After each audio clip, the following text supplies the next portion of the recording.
Assalamualaikum warahmatullahi wabarakatuh. Perkenalkan kami dari kelompok 11 yang akan mempresentasikan materi tentang perkembangan moral. Sebelumnya, perkenalkan nama saya Okti Cesa Nabila Ramadhani Ihsan Purwa dengan NPM 2420302111. Saya Sarah Aulia Khairunisa, NPM 24403027173. Perkenalkan, nama saya Niko Muhammad Aros dengan NPM 2420303116. Untuk yang pertama, di sini saya akan menjelaskan tentang pengertian dari perkembangan moral. Perkembangan moral sendiri merupakan suatu kebutuhan penting bagi remaja sebagai pedoman menemukan identitas dirinya sendiri, mengembangkan hubungan personal yang harmonis, dan menghindari konflik-konflik peran yang terjadi pada masa transisi. Sesuai dengan tahap-tahap perkembangan moral menurut Kohlberg, tingkat penalaran moral remaja berada pada tahap konvensional. Mereka sudah mulai mengenal konsep-konsep moralitas seperti kejujuran, keadilan, kesopanan, kedisiplinan, dan sebagainya. Vircher dalam Monks DKK 1982 menyatakan bahwa menjadi remaja harus mengerti, menjalankan, dan mengamalkan nilai-nilai. Artinya, remaja seharusnya sudah dapat menginternalisasikan penilaian-penilaian moral dan menjadikannya sebagai nilai pribadi. Hal ini nampak dalam sikap dan tingkah laku pada remaja. Di masa ini, perkembangan moral remaja mencapai titik di mana mereka mampu berperilaku dengan lebih memperhatikan aspek psikologi, contohnya berkaitan dengan penerimaan dari lingkungan, mampu menghargai sesuatu, dan memperhatikan penilaian positif dari orang lain. Sedangkan perkembangan sosialnya sudah memasuki tahap mampu mengerti perasaan orang lain dan mulai menjalin hubungan pertemanan. Remaja biasanya memilih lingkungan pertemanan yang memiliki sifat dan kualitas psikologis yang sebagian besar sama dengan dirinya sendiri, serta memiliki kecenderungan untuk melakukan hal yang sama dengan yang dilakukan oleh temannya. 3 usaha yang dapat menunjang perkembangan moral anak. Beberapa usaha yang dapat dilakukan untuk menunjang perkembangan moral anak diantaranya sebagai berikut.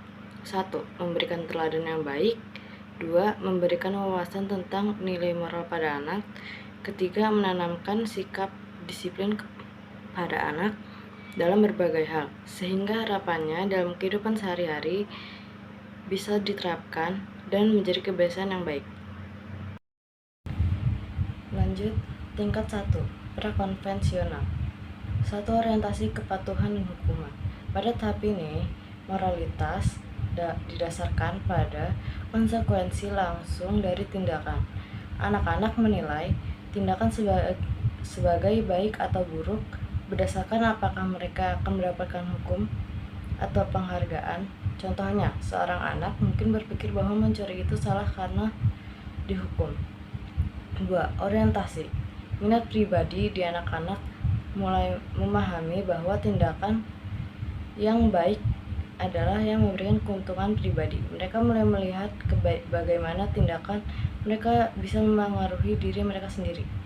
Contohnya, seorang anak mungkin membantu temannya dengan harapan mendapatkan imbalan. Yang selanjutnya ialah tingkat 2 konvensional. Orientasi keserasian, interpersonal, dan konformitas.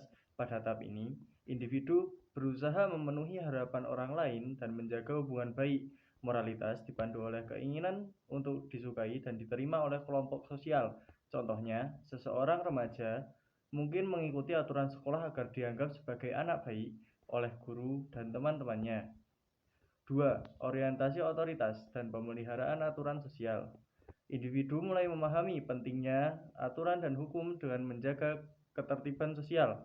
Mereka mematuhi aturan karena percaya bahwa itu penting untuk kesejahteraan masyarakat. Contohnya, seseorang mungkin tidak melanggar lalu lintas karena percaya bahwa aturan tersebut penting untuk keselamatan semua orang. Selanjutnya, tingkat 4 pasca konvensional. 1. Orientasi kontrak sosial. Pada tahap ini, individu mulai melihat aturan sebagai kesepakatan sosial yang bisa diubah jika dianggap tidak adil. Moralitas lebih fleksibel dan didasarkan pada prinsip keadilan dan kesejahteraan umum. Contohnya, seseorang mungkin mendukung perubahan undang-undang yang diskriminatif. 2. Prinsip etika universal. Individu bertindak berdasarkan prinsip moral yang universal seperti keadilan dan hak asasi manusia. Mereka mengikuti prinsip-prinsip ini meskipun mungkin bertentangan dengan hukum atau norma sosial. Contohnya, seseorang mungkin menolak untuk berpartisipasi dalam tindakan yang tidak adil meskipun itu legal. Selanjutnya adalah daftar pustaka. Dan sekian video pembelajaran dari kelompok kami. Jika ada salah, mohon maaf. Assalamualaikum warahmatullahi wabarakatuh.